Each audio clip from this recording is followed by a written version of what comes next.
Hello, my name is John Roskam. I'm the Executive Director of the Institute of Public Affairs, and welcome to this edition of IPA Encounters with the Honourable Tony Abbott, 28th Prime Minister of Australia, and on Australia Day he became a Distinguished Fellow of the Institute of Public Affairs.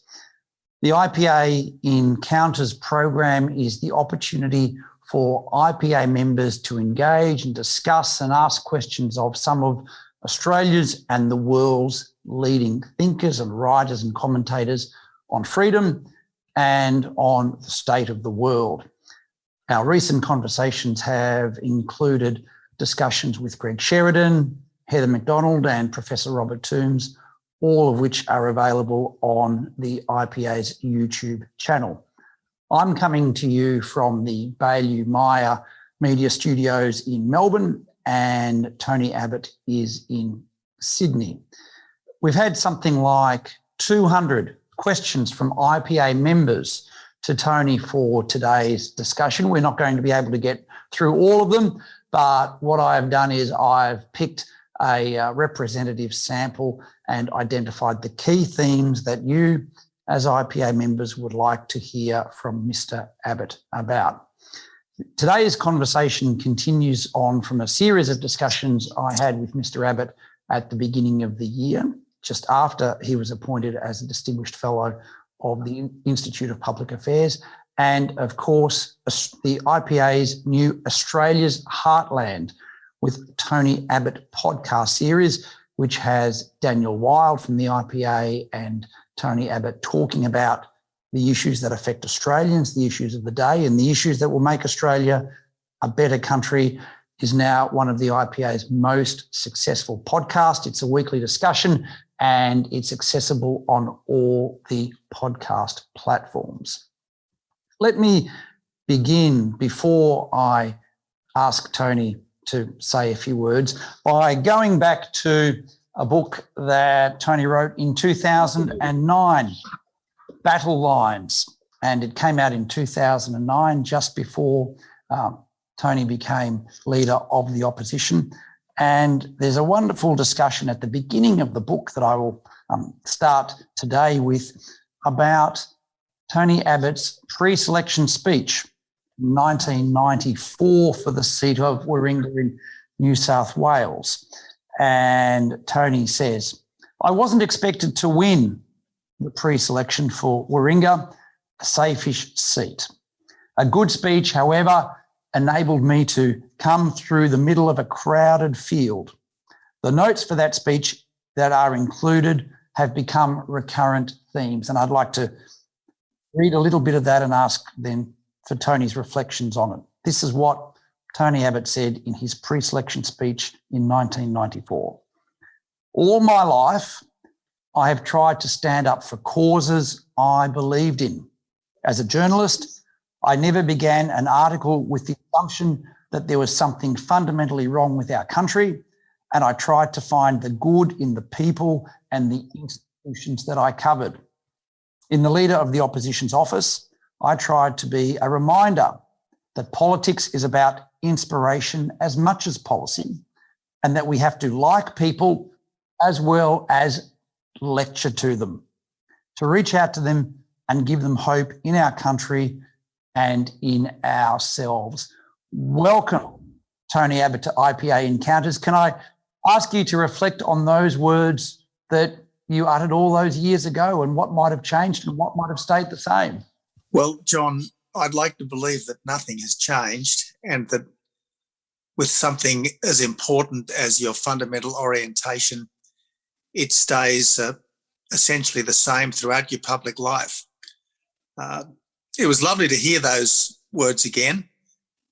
I don't normally go back and reread my old speeches. Occasionally when I come across them, because someone reminds me of them, I greet them like a long-lost friend.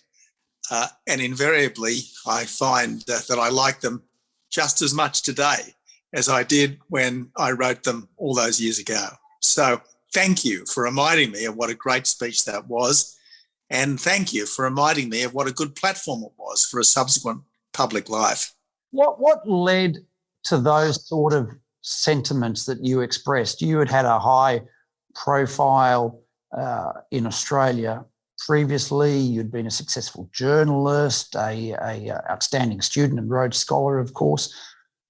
What framed those thoughts as you uttered them back then? Probably two things, John. First of all, I was lucky enough to be educated by the Jesuits, as you were. And in my day, and I suspect in yours too, we were encouraged to be men for others. And second, I was lucky enough to have a family, particularly a dad, who always encouraged me to see the good in others. I remember coming home from school, the beginning of year 7, feeling very lonely at a big new school and saying to Dad, what do I need to do to make people like me more? And he said, son, there's good in everyone. Focus on the good. You will act well towards them.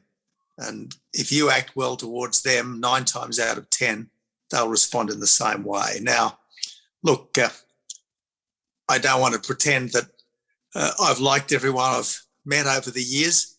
I don't want to pretend that everyone who's met me has liked me. But nevertheless, trying to see the good in people is a wonderful way to live your life, whatever you do. Does that theory work in politics? Well, it probably works less smoothly in politics than elsewhere. I've always believed that as human beings, we should say what we mean and do what we say. Politicians as a breed are probably less likely to say what they mean and do what they say than most. But certainly the very best politicians, and there are good ones on both sides even now, are people who say what they mean. Obviously, they want to put their best foot forward, but in the end, they say what they mean. And yes, they do what they say. And if for whatever reason, having said one thing, they can't do it, they at least front up, say, look, I said this on that date for good reasons. Circumstances have changed. My reasoning has changed. And so now I'm going to do whatever it is. So I think these are good rules to live by, even in politics. Has politics changed so that politicians say less meaningful things? They talk in sound bites.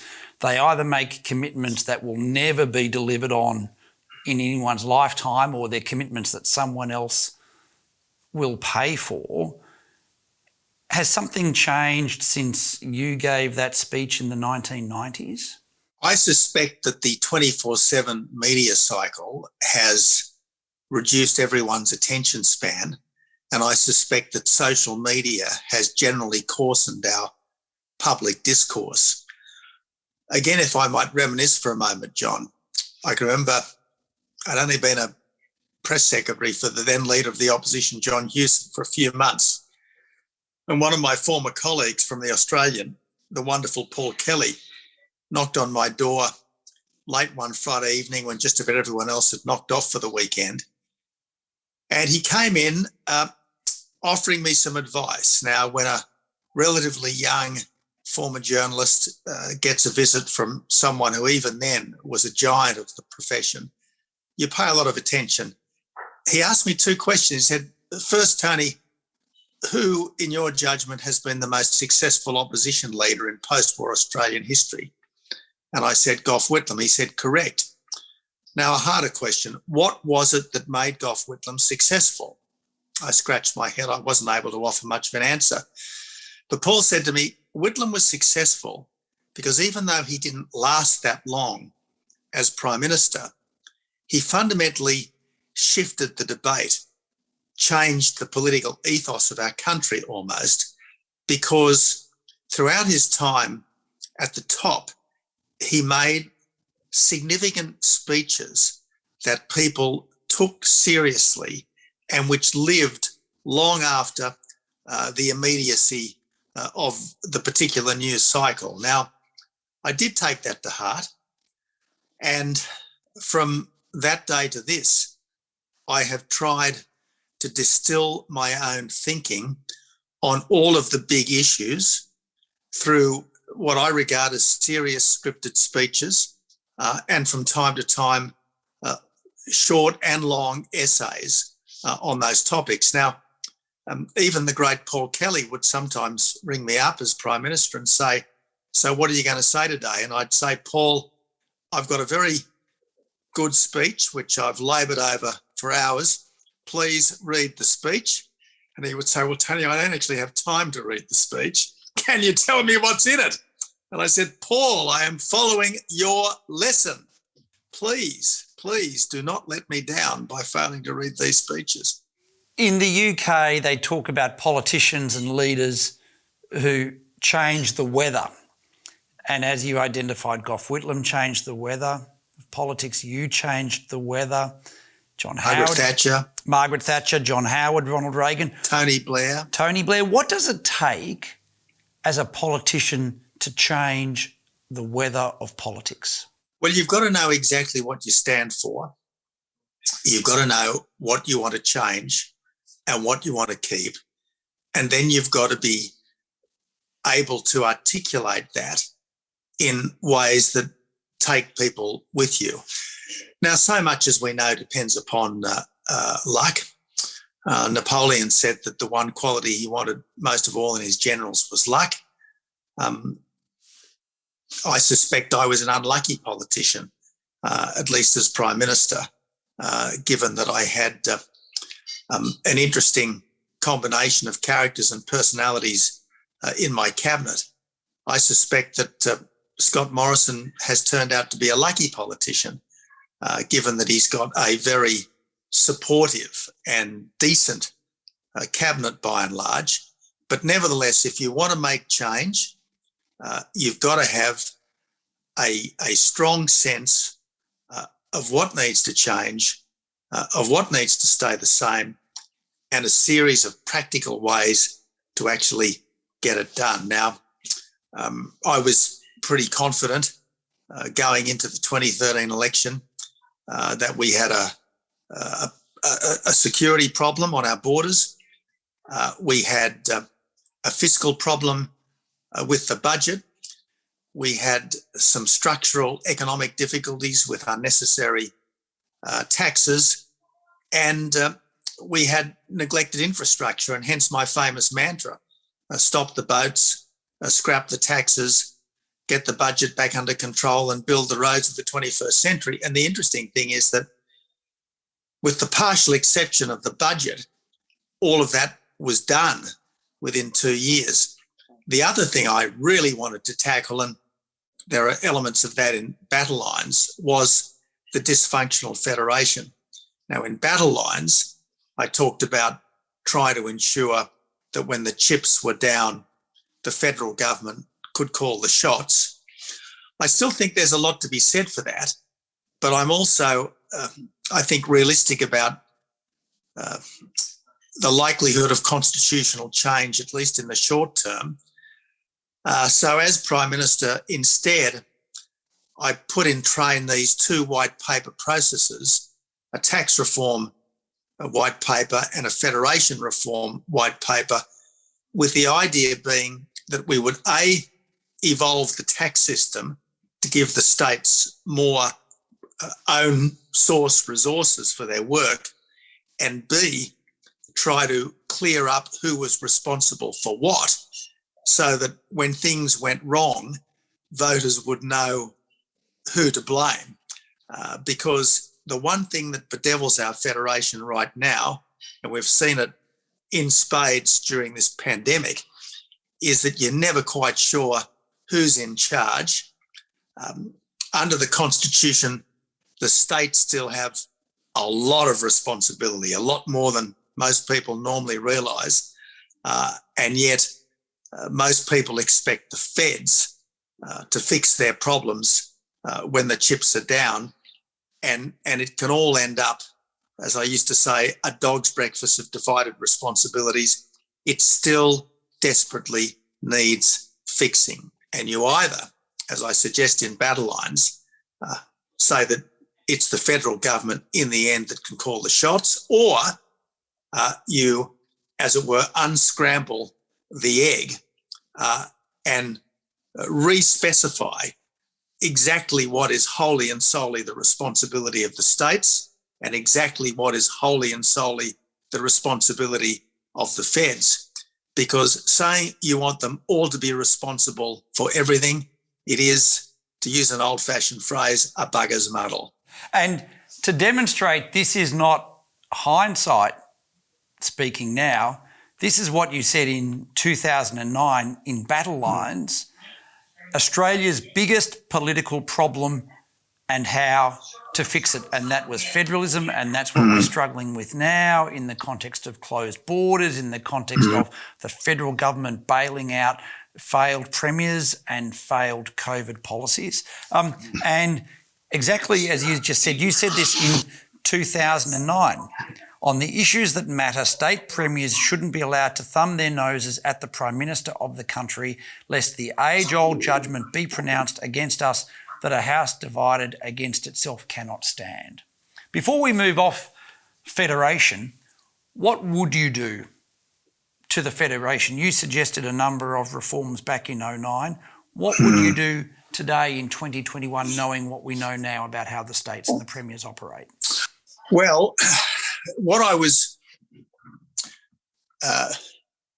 moving towards back in 2015 was try to ensure that some things that were currently done by both feds and the states went back to the states, and some things went exclusively to the feds. Now, if you actually look at what's happening, you've got all of these specific purpose payments which the federal government currently makes to the states for things like schools and hospitals. I was thinking of doing something with the GST, very substantially reducing income tax payments, and at the same time basically giving schools and public schools and public hospitals back to the states. And many would argue that's exactly what we should have done and should still do. I'll go back just one more time to Battle Lines before we move forward and to some of the questions.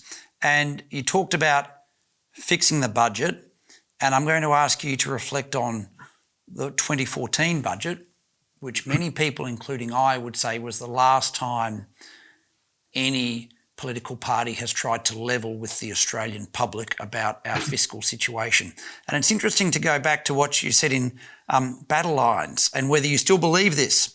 In the late 1970s and 1980s, there was some speculation that Australia might be heading down the Argentine path of slow economic decline and social disintegration. Plainly, that hasn't happened because enough people were prepared then to pay the price today of tomorrow's progress. And then you said, this generation of Australians will need at least as much wisdom and courage as their recent forebears. But there's no reason to think that these virtues will be any rarer than usual. Do you think we still have the wisdom and the courage of our forebears to confront the challenges? And do you think anyone has learnt the lessons of 2014 when you and Joe Hockey said, we cannot continue this way? Well, look, we had essentially 25 years of good government under Bob Hawke and John Howard, ably assisted by Paul Keating while he was Treasurer and Peter Costello in his time as Treasurer. We did have what was essentially a golden age of good government for a quarter century. It's been relatively a much more dismal period since then. I've got to say though, John, I was incredibly buoyed when I woke up last Thursday morning and saw the headlines about the move to nuclear-powered submarines, because it did suggest to me that we were still capable, even now, of making big decisions as a country. First, it was a very good and important decision by Scott Morrison and Peter Dutton. And second, let's give credit where it's due, it was a pretty statesman-like response from Anthony Albanese. So that did buoy me very considerably. I've got to tell you, though, that we do need to get these submarines now rather than wait a decade or two to get them. And I will only believe that this is really going to happen when the first nuclear-powered submarine is under Australian sovereign control with at least a partly Australian crew. And if I were Peter Dutton in Washington right now, I would be talking urgently to my American counterparts about getting hold of an LA-class nuclear-powered submarine that might be about to be decommissioned, talking about leasing that, at least for the next few years, from the Americans, and putting at least a composite crew on board, because I'm sure there are plenty of retiring American and British nuclear submariners who would be only too happy to end their naval life with the Royal Australian Navy, with the prize of Australian citizenship at the end of it. Can I ask you then to explain what has happened since you were Prime Minister to change the debate? You've been a big part of the debate around Australia's defence future. You've been a big part and a strong advocate, both in government and then out of government, on the need for something such as was decided by the US, the UK and Australia. Do you think Australians are now waking up to the strategic position that we are in? And as you've identified, this decision recently made could not have been made 4, 5, 6 years ago. Well, I can remember, John, I had been expelled from office and I was sitting in my backbencher's office in early 2016 when Dennis Richardson, the then head of the Department of Defence, and the relevant admiral came in to brief me on the French subs decision, as it turned out, and they patiently explained to me what was happening. And at the end of 30 or 40 minutes, I said, so let me get this right. You are taking an existing French nuclear submarine, you're spending 15 years redesigning it and building it here in Australia, only to give us a submarine which is operationally inferior to one that we could have now. And Dennis favoured me with a wry smile and said, well, that's certainly one way of putting it. And I said, well, why can't we just go straight to a nuclear submarine now? And he said, well, that's not the policy of the government. Now, had I been sitting in the chair at that point in time, I would have said, well, if we cannot get a practically effective conventional submarine much, much sooner than that, if there really is no quasi-off-the-shelf conventional option that will suit our needs, we do have to go straight to nuclear. Now, I said this in 2017, you might remember. Publicly, I was attacked by all sorts of people, including some who are now part of the decision to go nuclear.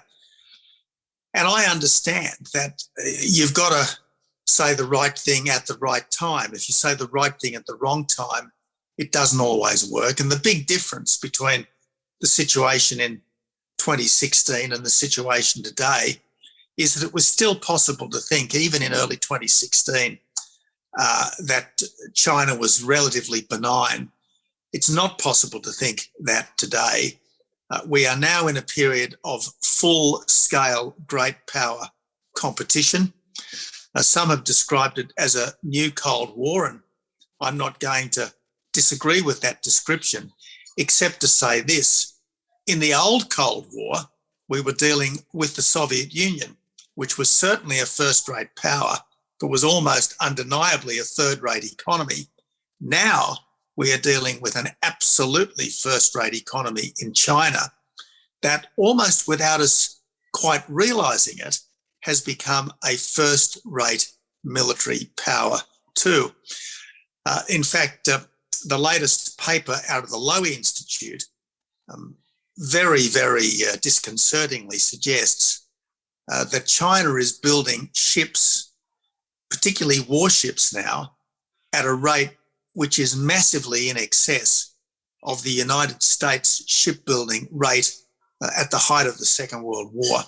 The Chinese Navy is already numerically superior to the US Navy. And not only does China have what is quickly becoming the world's strongest navy numerically, but it's assisted by a very large coast guard and also a very large naval militia, such as the 200 or so very large so-called fishing vessels that suddenly anchored just a couple of months back on a reef near the Philippines to prevent the Philippines from exercising their ordinary lawful rights over their own fishing grounds. You know China well. Trade relations were strengthened under your government between Australia and China. Is the argument that we've heard for many years that as China becomes more free market, more capitalist, democracy will follow? Was that argument ever right? Was it ever valid? Was it wishful thinking? Was it right once but is no longer right? How do you unpack that relationship more broadly between free markets, democracy and political freedom? Look, there's nothing wrong with a bit of wishful thinking. Let's face it, there's nothing wrong with hoping for the best, as long as you are also prepared for the worst, should it happen. And there's nothing wrong with, at least until such time as things are proven otherwise, to take people as you find them. So I think we were perfectly entitled to assume a couple of decades back, and until quite recently, in fact, that as China became more economically free, inevitably there would be moves to political freedom as well. Because in the end, freedom is indivisible. People who are going to be who are allowed to be economically creative will over time almost inevitably want to be politically creative too. What I think we haven't quite understood sufficiently is that as far as the Communist Party was concerned in Beijing, they didn't want to introduce elements of market freedom because they like freedom. They wanted to introduce elements of market freedom because they like strength. They were prepared to tolerate the freedom while it was giving them the strength. Once they got as much strength as they thought they needed, bang, there goes the freedom. And what we're seeing right now in China at the moment, as well as the crushing of Hong Kong, the internment of perhaps 1 million Uyghurs, the introduction of this Orwellian social credit, high-tech enabled surveillance system, we're also seeing more or less the cancellation of billionaires like Jack Ma, who the Communist Party thought were getting too big for their boots. They're now apparently embarked on some kind of cultural cancellations of celebrities who they thought were becoming too influential with the young. In fact, the only person in China today who's allowed to have a personality cult is Xi Jinping himself, the new emperor. And so it's not that there was never a link between economic freedom now and political freedom tomorrow. In fact, it's the economic freedom which is being snuffed out because they never wanted the political freedom to become entrenched within China in the first place. And then that, Tony, leads to some of our questions, and a question in this regard from Trevor about whether you think we have now moved from a multipolar world of China, Asia, Japan, India, the European Union, United States, to now, as you just alluded to, a bipolar world of two superpowers whereby the EU will have to decide, India, Japan will have to decide, countries like Australia will have to decide on a range of relationships to accommodate this bipolar world? Or is there still scope for something that isn't this great power conflict? Well, I do very much worry that we are moving into a period where the world will tend to line up in a democratic bloc on the one hand, led by the United States, with Australia and Britain prominent as US allies, and a sort of a quasi-totalitarian dictatorial world with China opportunistically assisted by Russia, Iran, perhaps Turkey and others. I do think that something like this is starting to take place. I also think that there will inevitably be an attempt on the part of some, perhaps the Europeans in particular, to sit on the fence, maybe even to try to play one side off against the other. The trouble is that China certainly believes that it has a manifest destiny to dominate, at least in the near term, the East Asia region. And if you take what the Chinese communist leadership says seriously, and we should, in the longer term, to be the world's dominant hegemon, the undisputed world superpower. Now, this shouldn't shock us in a sense, because for most of China's existence, it was the world's largest country. It was the world's biggest economy. And when the only world they really knew much about was Mongolia, Tibet, Vietnam, Burma, Japan, the Philippines, etc., they were all tributary states. They were all effectively vassal states. So is it any wonder that now that Beijing is feeling its strength, it's sending Australia a list of 14 demands, which, if we are to take them seriously, amount to us becoming a quasi-colony of Beijing. No self-respecting country can do this, but historically this is what China expected. It expected all of its neighbours to be tributary states, and if they ever acted up, a Chinese army or a Chinese fleet would turn up to enforce our subservience of all under heaven to the emperor in Beijing. To then go from the confidence of China, does the West have the confidence in itself to confront this? It's a very interesting question, John. And earlier today in my discussions with Daniel Wild, Daniel read me something that Alexander Solzhenitsyn had said in an address to an American university back in 1978. And I think I can remember the address from back then, when he basically suggested that the West lacked the collective self-confidence to prevail against the old Soviet Union. But of course, while the late 70s weren't exactly a wonderful time in the West, we did regain our strength and our vigour under Reagan, Thatcher and people like John Paul II. And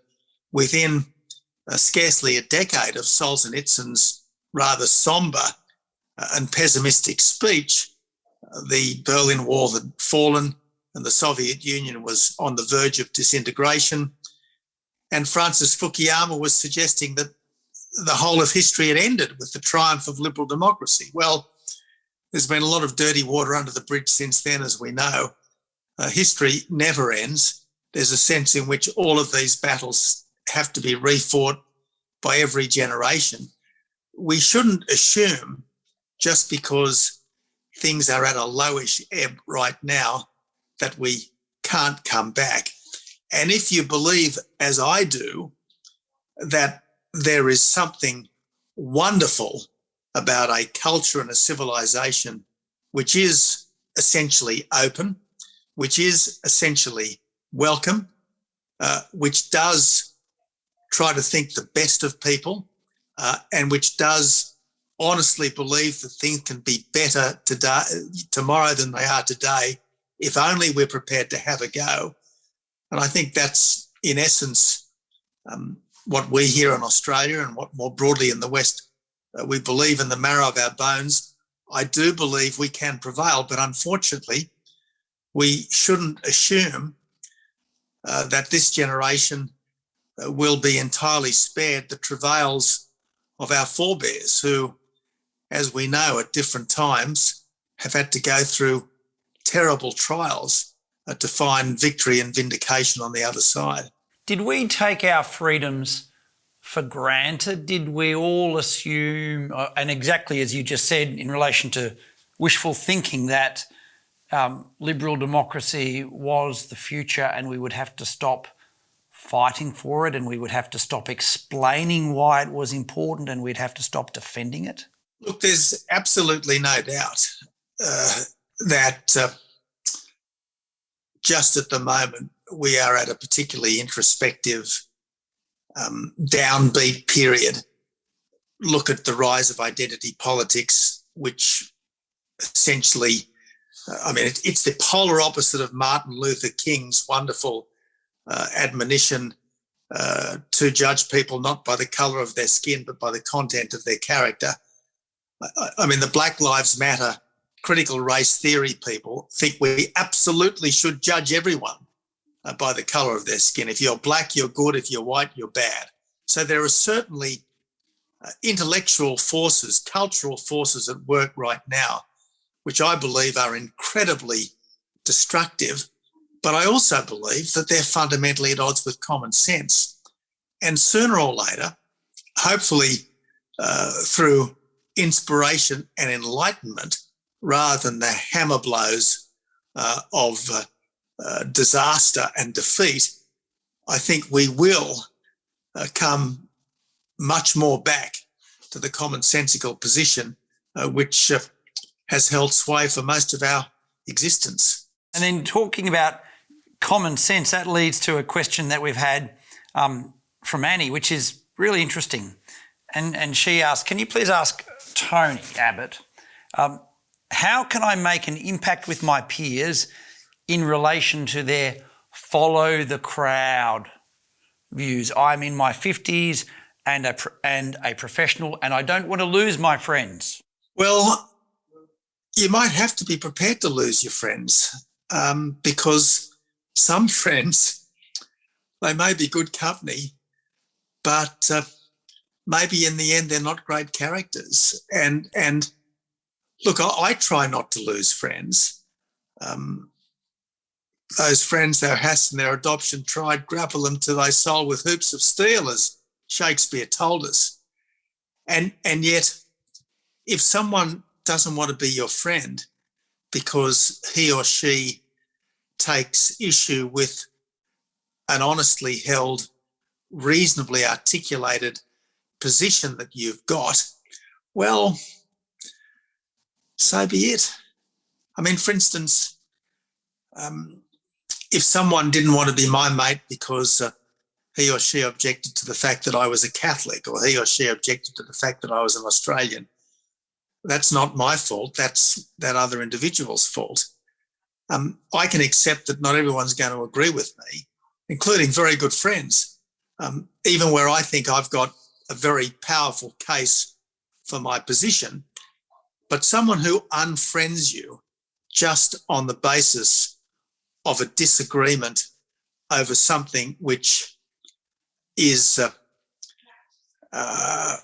honestly held and argued, I think is well, as I said, not a friend you should try to maintain. Is that what you'd say to young people? Because again, a lot of questions were about how you would explain freedom to young people. What are the principles we should be communicating? Because there is certainly a view that is not a message of freedom that young people are gaining today. How would you explain this to young people when they must face that peer pressure from their friends, from their teachers, from social media? To stand up and be brave is sometimes very difficult. Look, I agree it's very difficult. And look, not everyone has in him or herself to be brave any of the time, let alone all of the time. Look, I don't know whether it was an instinct, an intuition, something that I picked up but can't quite remember from parents or from school. But I've always tended to have the thought, someone has got to speak up. Someone has got to take a stand. And if not me, who? Now, that doesn't mean that you've got to fight with everyone about everything all the time. There are some things you've got to let through to the keeper. But if you let everything through to the keeper, what's the point?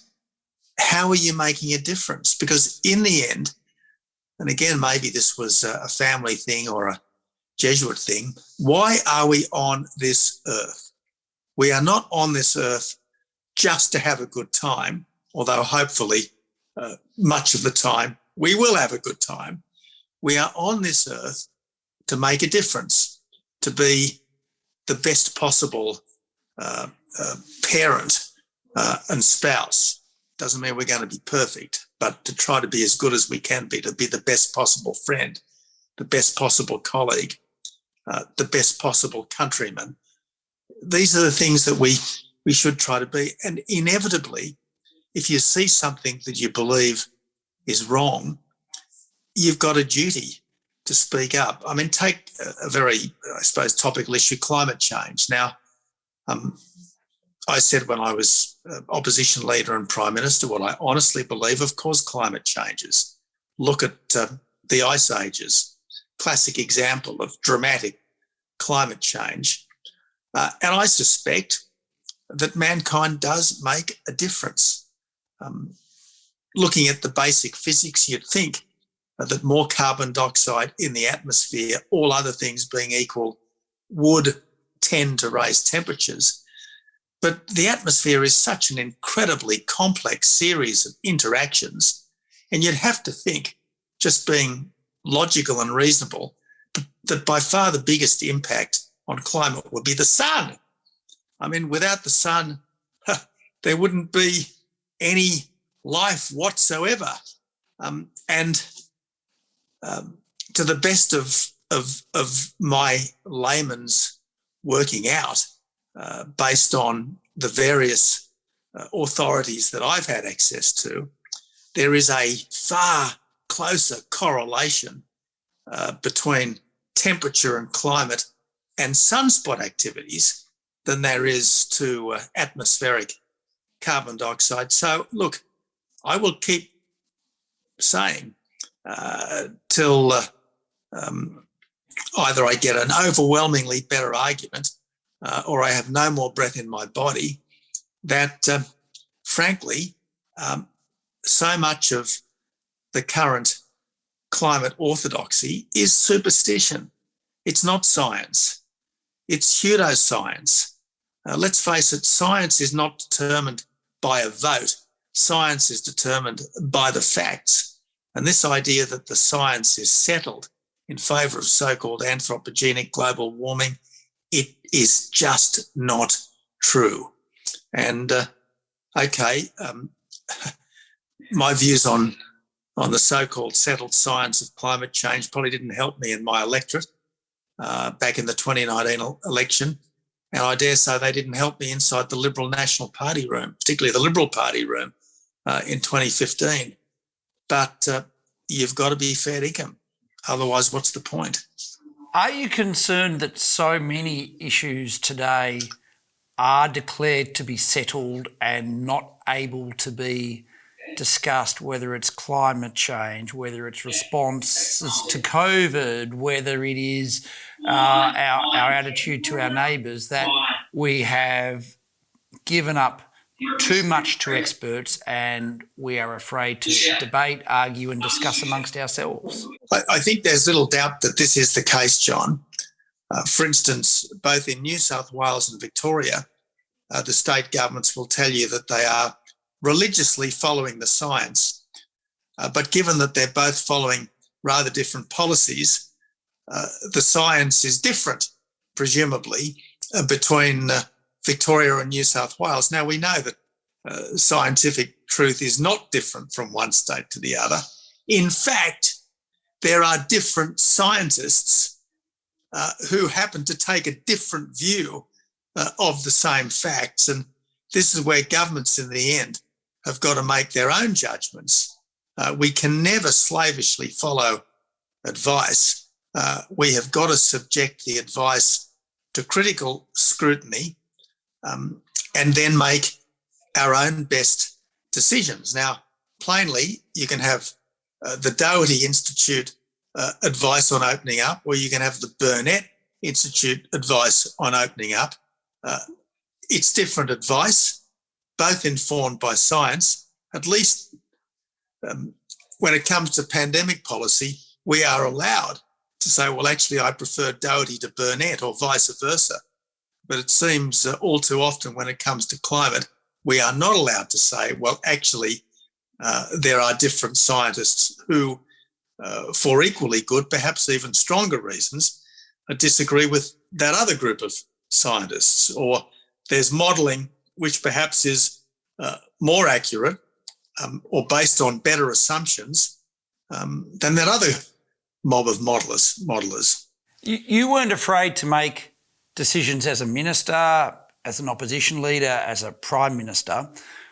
A theme of many of the questions is, since when did politicians outsource their decision-making to unelected bureaucrats and officials? Are politicians afraid to make a decision? And one of the questions is, why do politicians go through everything they do to get pre-selected and then elected if they are afraid to make a decision?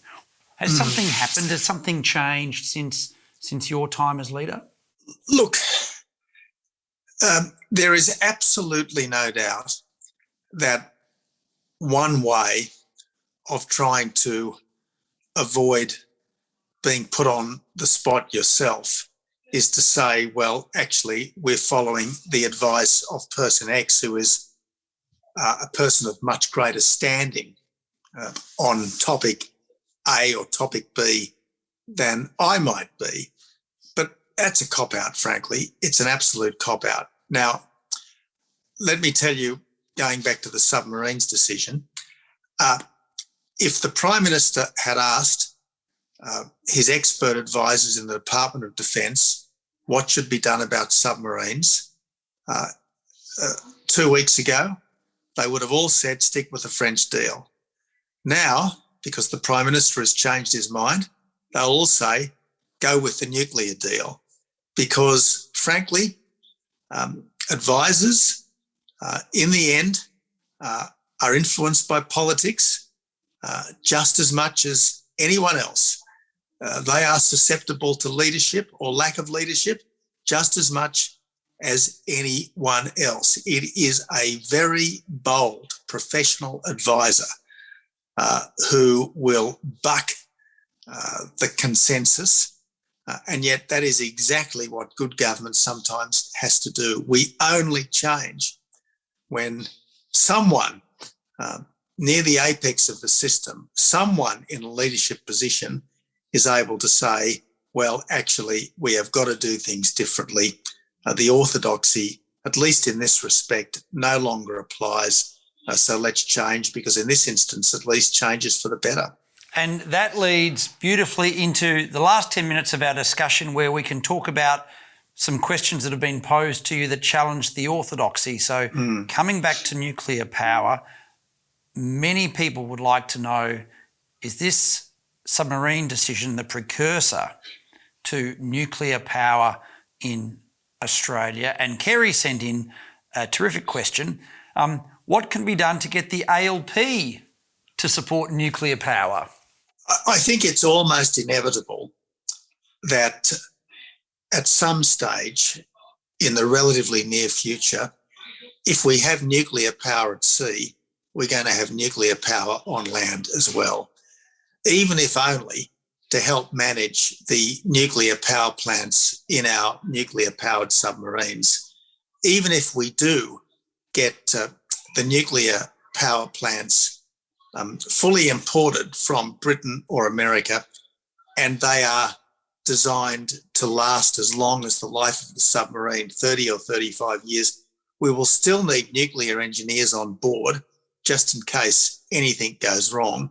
And it's going to be a lot easier to have a cadre of naval nuclear engineers if we've also got a significant number of civil nuclear engineers on land who are able to exchange expertise, ideas, etc. So I do think that at some point in the relatively near future, the prohibition on nuclear power on land will be scrapped if we maintain our current determination to go ahead with these nuclear submarines, which I believe we absolutely must. So, and how do we get the ALP to accept this as well? The ALP has not, to a man and a woman, always been anti-nuclear. Bob Hawke was actually pro-nuclear, and as a retired Prime Minister, he was actively advocating for nuclear power, nuclear waste disposal, etc. in Australia. You might remember, John, that in 2015, I think it was just after I stopped being Prime Minister, that the South Australian Premier, then Jay Weatherill, decided that he wanted to see a nuclear industry develop in South Australia. And the then Liberal opposition, to their great discredit, instead of being bipartisan with Jay Weatherill, took a really stupid, shallow, short-term opposition for opposition's sake decision. And look, I very much want the coalition to win next year's election, because I think that the influence of the Green left is so strong in Labor at the moment, and they're losing wonderful people like Joel Fitzgibbon and Chris Hayes from Werriwa, that it will be a mere shadow of good Labor governments such as the Chifley Labor government and the Hawke Labor government. But all credit to Anthony Albanese for being as statesmanlike as he has been on the nuclear subs decision, and for putting the national interest first. So I think it's quite likely that on this issue, Labor will come round. We actually had a question from a constituent of Joel Fitzgibbon wanting me to ask you, is the Labor Party a place for the Joel Fitzgibbons of the future? Well, it should be. It should be. Look, historically, the Labor Party has been the fairness party, and historically, the Liberal Party has been the freedom party. Now, you can't have real fairness without a large measure of freedom, and you can't have real freedom without a large measure of fairness. But nevertheless, the Labor Party's focus has been on fairness. The Liberal Party's focus has been on freedom.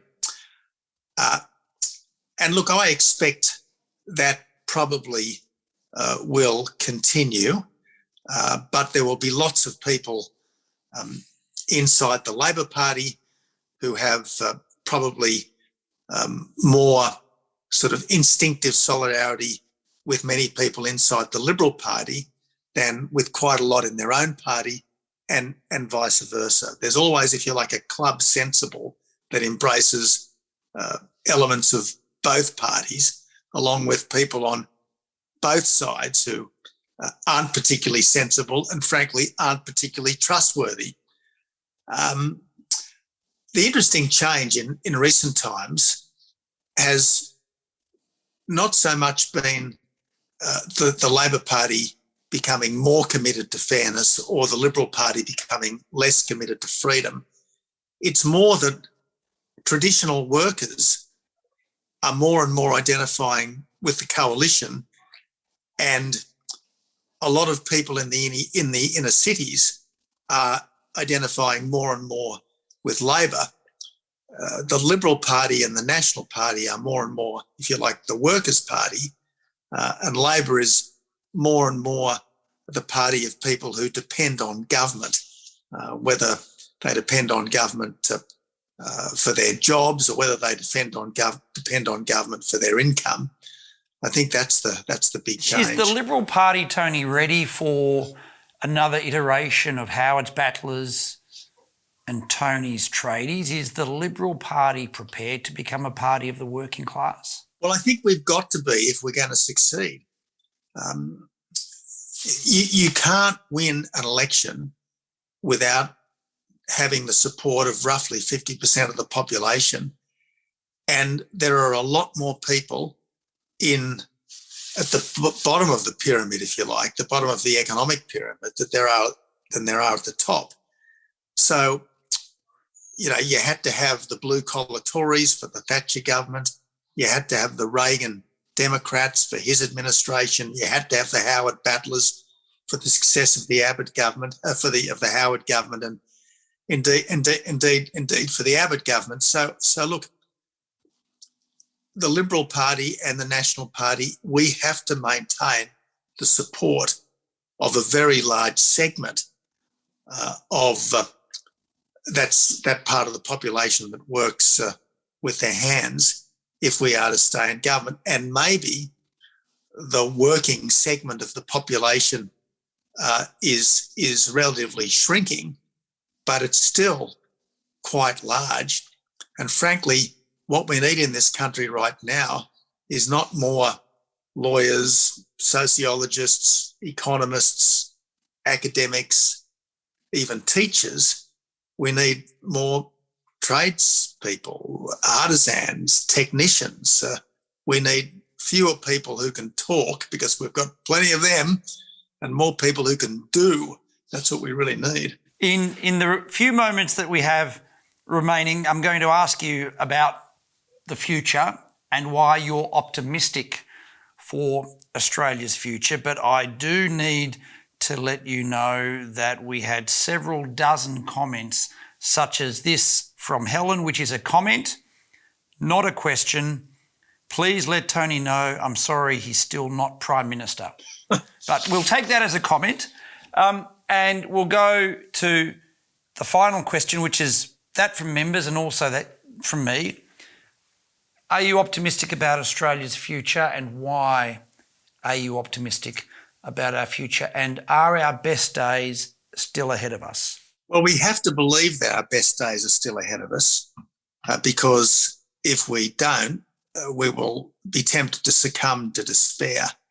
And that's not good for our psychology, let alone the outcomes of our lives. I suspect, though, that coming days will be tougher than those that we have lived through.